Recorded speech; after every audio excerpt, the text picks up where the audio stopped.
in my head, I heard this voice and it said, flowers, make something with flowers. And I bought flowers. I bought like 200 flowers and all the flowers that they had. And I went home and I Googled what to do with a lot of flowers. I'm so excited to talk with Kristina Libby, my collaborator for the Cohort, and so much more. Kristina is a storyteller, artist, and technology executive based in New York City. She founded the Floral Heart Project, a COVID memorial initiative purchased by 1-800-Flowers, for which she was awarded a Hero of 2022 and named one of the leading public artists for social change. Last year, she wrote and produced her solo show, I Almost Died for This, which won the Best Storytelling Show Award at the prestigious United Solo Festival. Kristina writes for film and television. With co-creator Tim Cahill, she developed the award-winning television script Penny Starts a Cult and the television show and indie pilot Books. She is also a fiction novelist whose work is represented by Sterling Lord Literary. As a humor and nonfiction writer, she's been published in The New Yorker, McSweeney's, The Boston Globe, Salon, Popular Mechanics, and Entrepreneur magazine. Kristina has served as a fractional chief communications officer for numerous companies and startups. She's originally from Damariscotta, Maine, and holds a master's degree in international security. Kristina, welcome to the show. Thank you. It's so good to be here. I'm very excited. I can't believe we've only known each other for less than a year. I feel like I've known you forever. And I want to start by talking about our community, the Cohort, which you founded and invited me to partner with you on.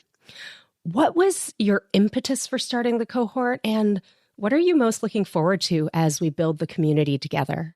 I felt lonely, and that was the way I was talking about it for a long time. I felt lonely. I was someone who had both a professional career and was growing a creative career, and I didn't know anyone else who was like me. Like I didn't know other people, and so it felt like, am I the only one doing this? And then I wanted to know, how do I do it, and who else can help me figure it out? And so I started the community, I think because I was feeling a little lonely, but I think also because I was just finding the courage to have a dual career at Ampersand lifestyle. And it was hard to maintain that courage alone. You know, I needed to see other people doing it. And then I wanted the resources that came from collectively doing things together. You know, it's very hard, I think, to figure out, what is this career, this dual career look like? How do I make money? What kind of accountant do I need? How can I scale these things? You know, all of that. And it's just impossible, I think, to do it on your own. Or maybe it's not as rewarding, or there's no shortcuts when you're doing it on your own. And so I wanted the community to kind of fulfill all of those needs. And the more and more I think about the community, the less lonely I am, because now there's many of us, which is incredible. And there's you. And I really feel like I have a partner in both someone who is living in the exact same way I'm living, but also someone who believes that kind of rising tides lift all boats. And if we're all doing this together, there's so many more opportunities for people. But as I look forward in this sort of new frame, I also think like learning to live like this is the future. You know, learning to have a dual career. I was just on the phone with a woman who said, we are ripe for a brain renaissance. And I was like, that's what we are trying to do. Like, there's this research that I believe in at the core of the Cohort, which is the most innovative Nobel laureates are people who have actively cultivated dual careers. And innovative meaning their research has been cited the most times.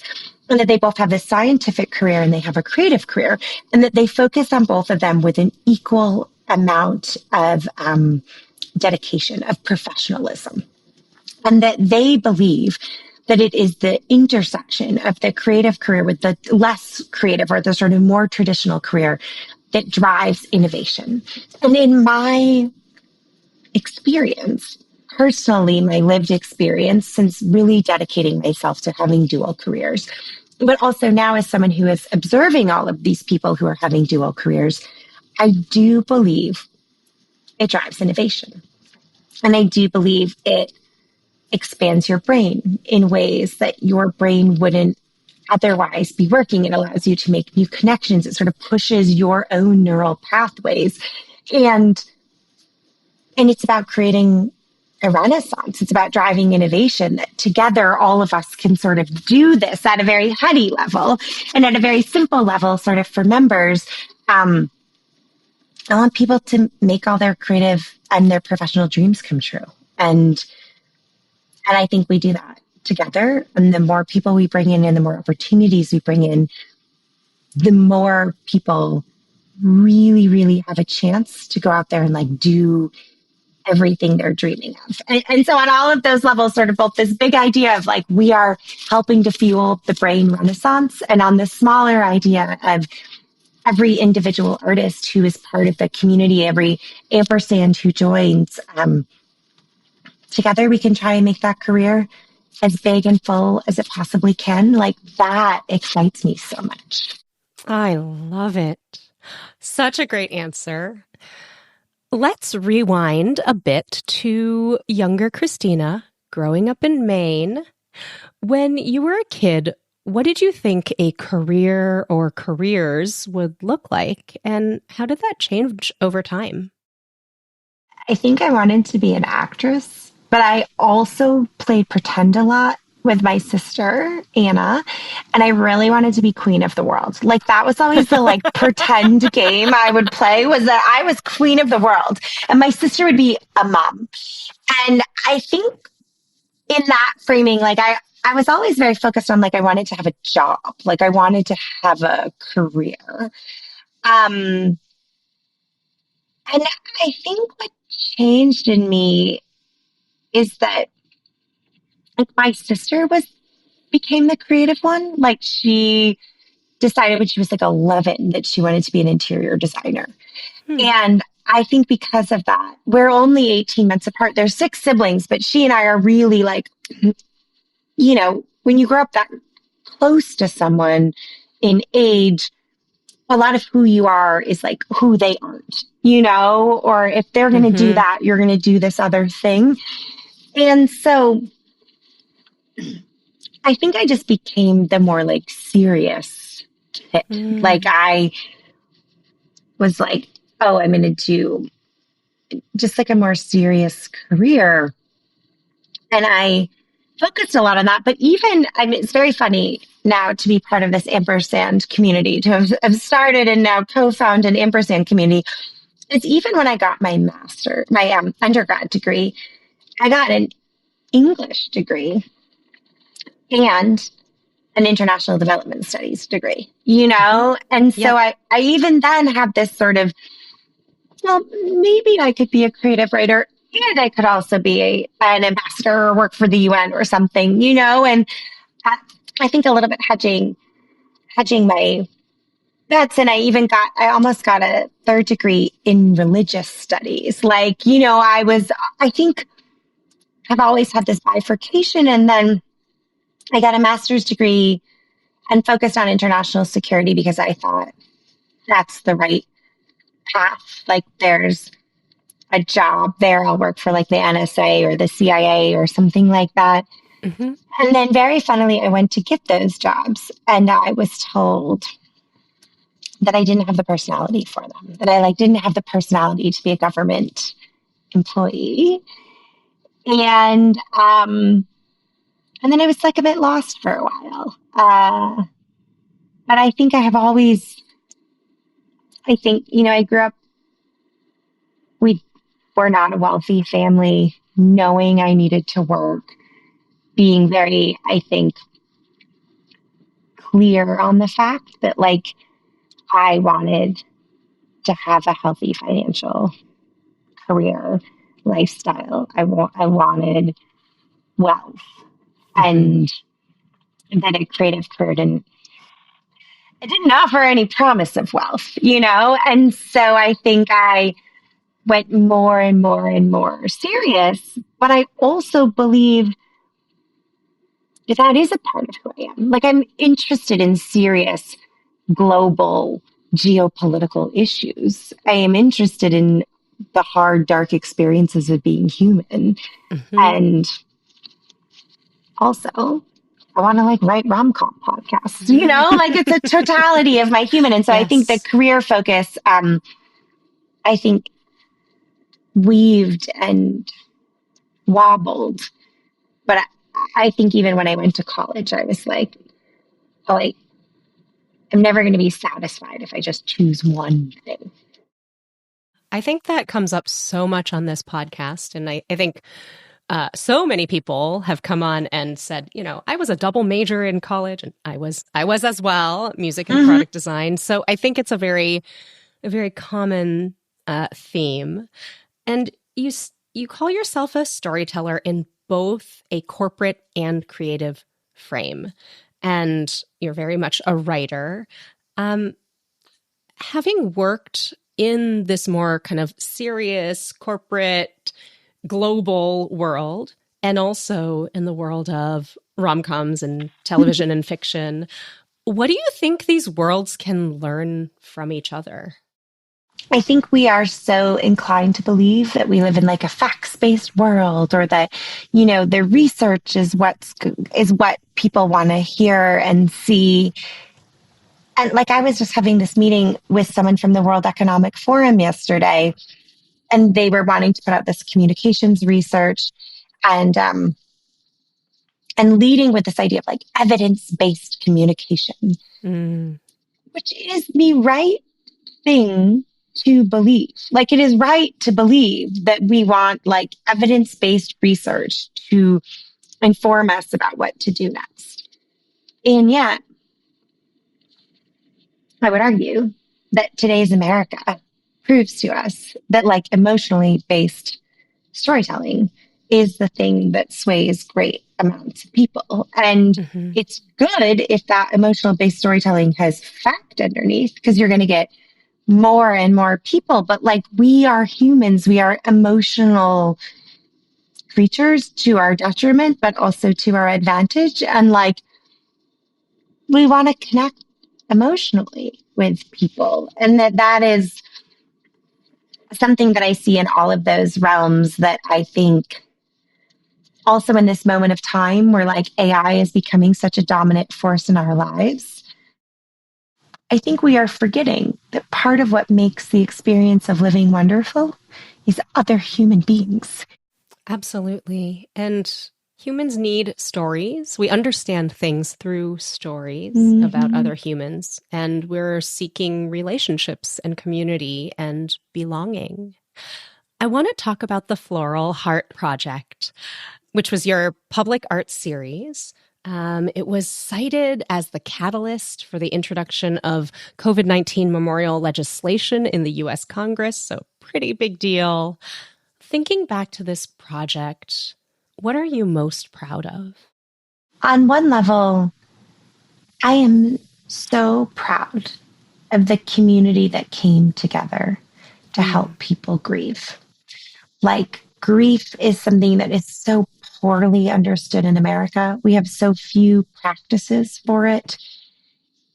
And the people came together and they like made these floral hearts and they laid them and they raised money and they organized to get media out there and community out there. Like, it's incredible. And they all volunteered, you know, and that's like a wonderful thing of people saying to each other, I'm so sorry you're hurt. I'm just gonna be there for you. I'm gonna make a memorial for who you lost. I'm gonna show up for you. I'm gonna be there for you. I don't think we do it enough of that. in general, period. And we make no space for other people's grief in America. Like it is, you could have lost your father and the next day you're supposed to be at work. Like we just don't make space. And I think that's one of the largest problems with our country is that we don't grieve the things we have lost communally and collectively. And so we just bury that pain and it just sticks around and it festers and it continues to eat at us. And that, I think, is the work we have to do if we want to really change the society we're part of. And on the other level, it was the first time that I really became an artist, and I am proud of that experience. What happened was I was really upset by the pandemic. I knew it was going to be a problem, and I knew it was going to be a problem that we weren't grieving, and I didn't know what to do about it. But I felt all of these feelings, and I was walking around, walking the dog is the only thing you're allowed to do in the pandemic. And I kept walking by this grocery store, and they had this flowers outside, just like, as they do in New York, there's like a whole outside section that sell floral. Mm-hmm. And I just had this knowing in my head. I heard this voice and it said, flowers, make something with flowers. And I bought flowers. I bought 200 flowers and all the flowers that they had. And I went home and I Googled what to do with a lot of flowers. And this YouTube popped up, YouTube video that said, you could make a garland. And I was like, oh, okay, I can do that. And I sat there and I cut all of these heads off the flowers and I started to weave them together. And I really thought about all the people we had lost and the things I had lost in the moment we had been through. And I cried. And it was a really powerful moment of sort of taking my feelings and putting them into something else. And I had been doing a lot of painting, but I had never done anything like this. And then I had this huge garland, 8 feet long. And I was like, what do I do with that? And I was like, it always made me feel good to give people flowers and that maybe it would make people feel good to receive them somehow. And so I took them and I left my house and I had on a hat and sunglasses and I had a number for a lawyer because I didn't know if what I was doing was illegal. And I brought the flowers down by the waterfront in Brooklyn and I laid them down and I put them into a heart. And I ran away. I was like, oh my God, I'm going to be arrested. Because I didn't know. It felt like public defacement. And then I got maybe 50 feet away and something inside of me said, stop. And I stopped and I turned around and looked and I watched a runner run by, stop, turn back, and he knelt down by the hearts and he prayed.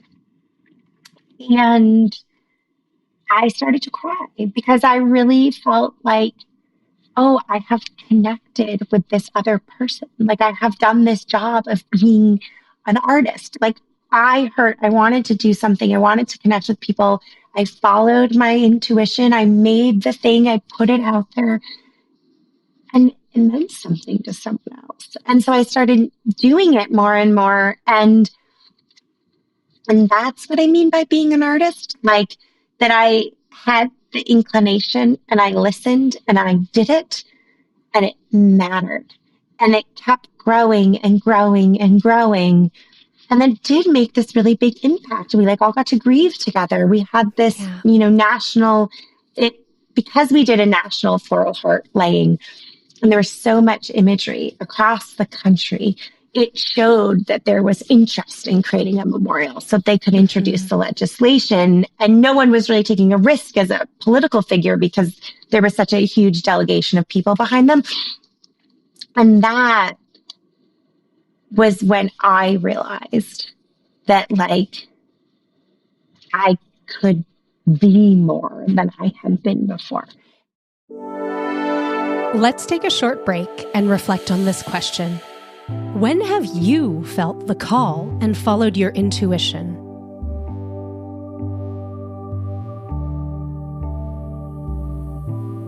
Are you in Ampersand looking for community, inspiration, and resources? Come join us in the Cohort, where we help you grow and scale your creative and professional aspirations. If you're looking for more dedicated support, I offer executive coaching for business leaders, people managers, creatives, and of course, ampersands. Find out more about the Cohort and one-on-one coaching at jessicawan.com. Now, back to the show.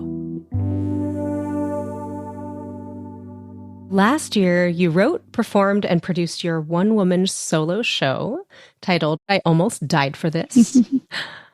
What prompted you to go all in on this story at this point in your life?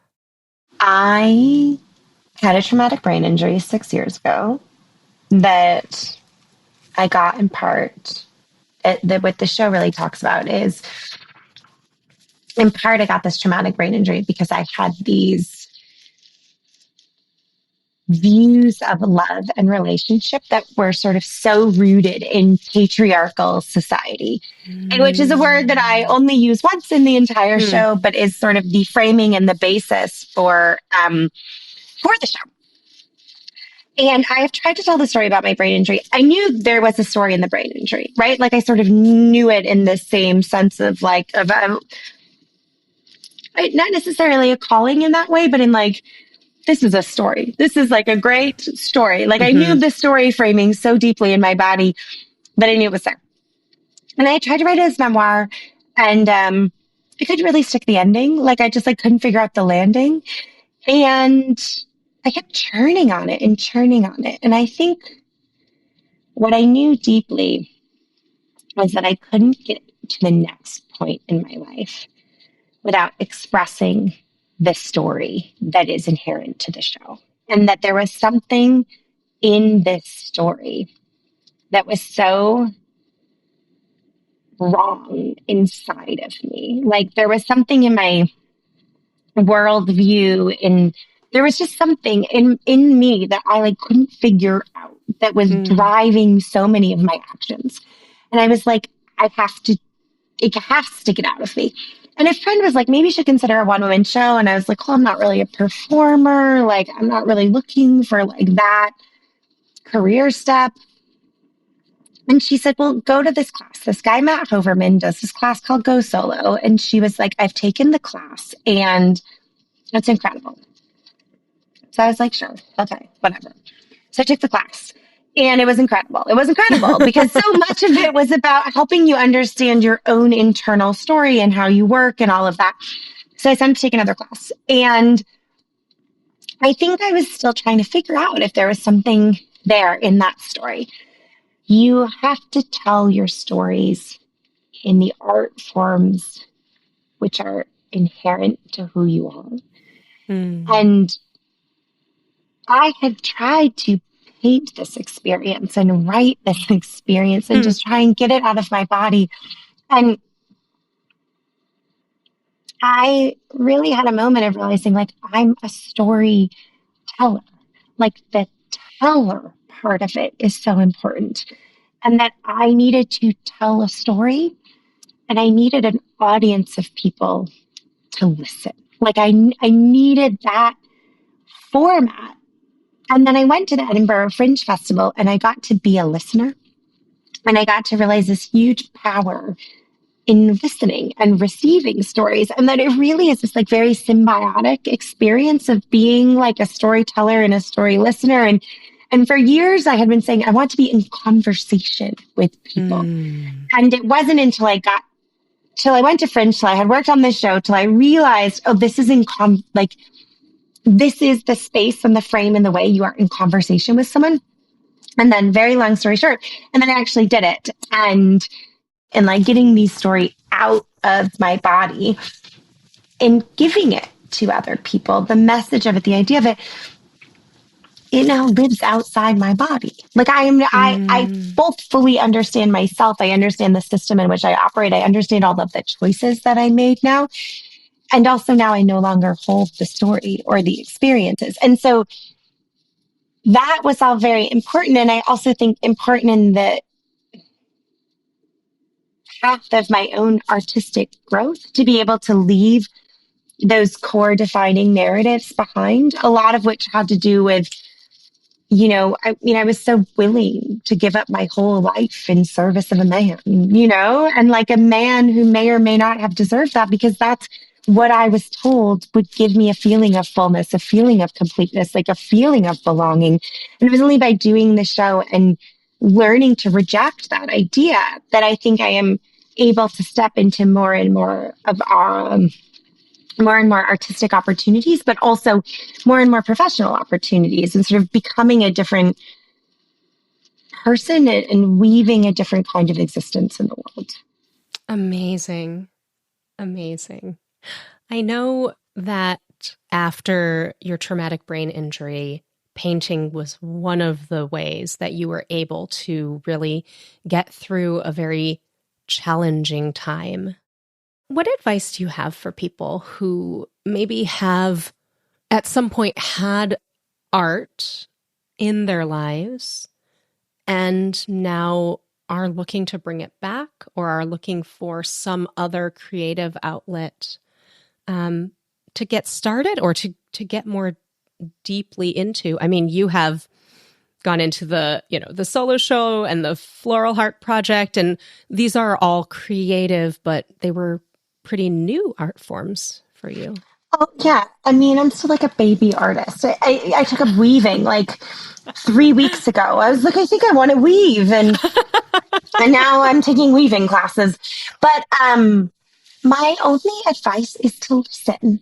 Before my traumatic brain injury, I didn't remember this, but so I had the TBI and I had this, much like the Floral Heart Project, just like a knowing, like in something inside my brain was like, go get paints, buy paints. I had never painted. It's like watercolor when I was like 7, right? But I never had a painting practice. But my best friend Ashley said, you told me you were interested in painting 5 or 6 months ago, and you never took a painting class.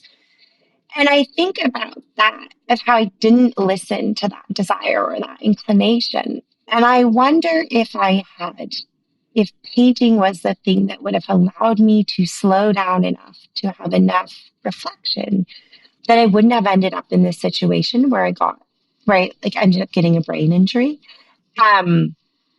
Because what it did for me is that by necessity required me to slow down. But it really opened up my ways of thinking and my brain. And I talk to people all the time, people who are interested in the cohort or people who you are sort of exploring this. Everyone says, oh, well, I've always thought maybe I'd be interested in ... And everyone has something. Yes. Most of us just never listen to it, right? And so I think it is just try. There's no requirement you stick to it. I mean, we took really intensive sculpting classes for like a year and a half. And I just gave up. I didn't give up on it, but I got out of sculpting what I needed to get. Yes. And then I moved on. And I'm taking weaving lessons now. Am I going to be a professional weaver? I have no idea, but I'm also okay with maybe there's just something I need to learn through weaving. I have no idea what it is. But if I do it for long enough, eventually I'm going to learn something, and that's worth the time and effort. Yeah.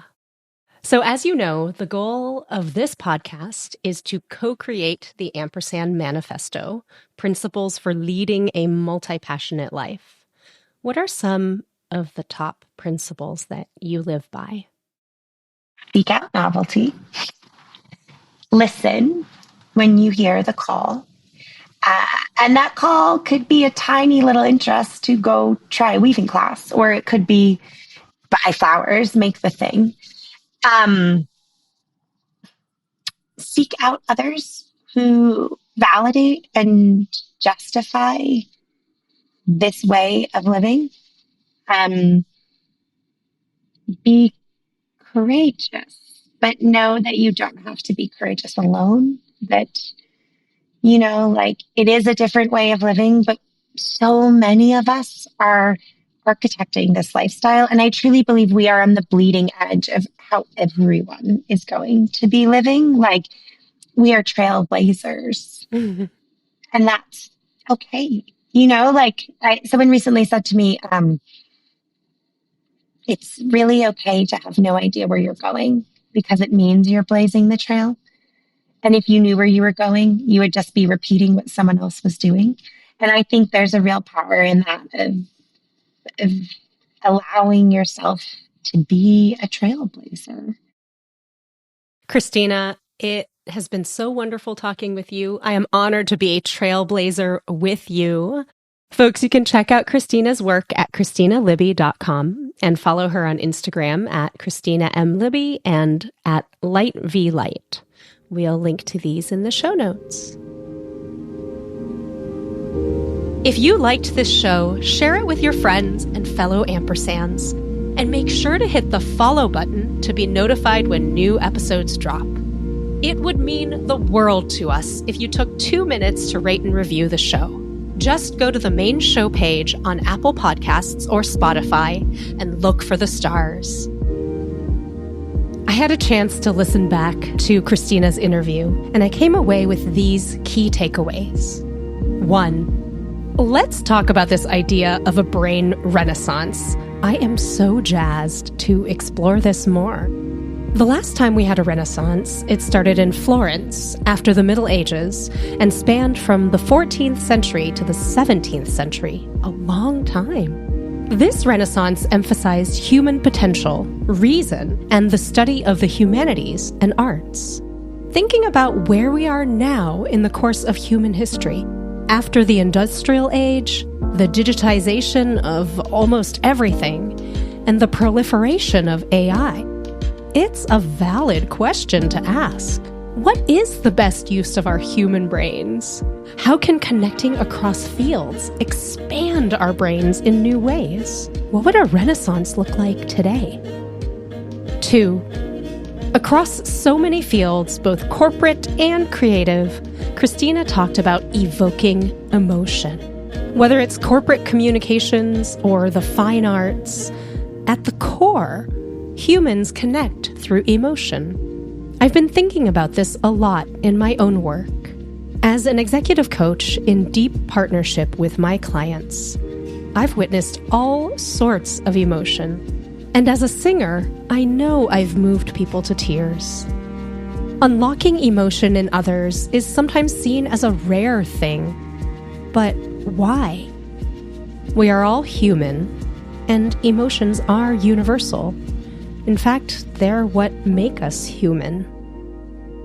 3, I loved the backstory of Kristina's solo show and how it took a while for her to find the right art form to tell this story. She tried painting it, she tried writing a memoir, but those weren't the right mediums. The story needed to be told with live listeners. I resonated with this. Before starting this podcast, I'd lived with this idea of telling stories about ampersands for almost 20 years. But the medium never felt quite right. Sometimes when you find alignment with the subject matter, the medium, and the people involved, that's when a project can move quickly and get out into the world. It just takes a little patience. Like, I'm interested in serious global geopolitical issues. I am interested in the hard, dark experiences of being human. And also, I want to write rom-com podcasts,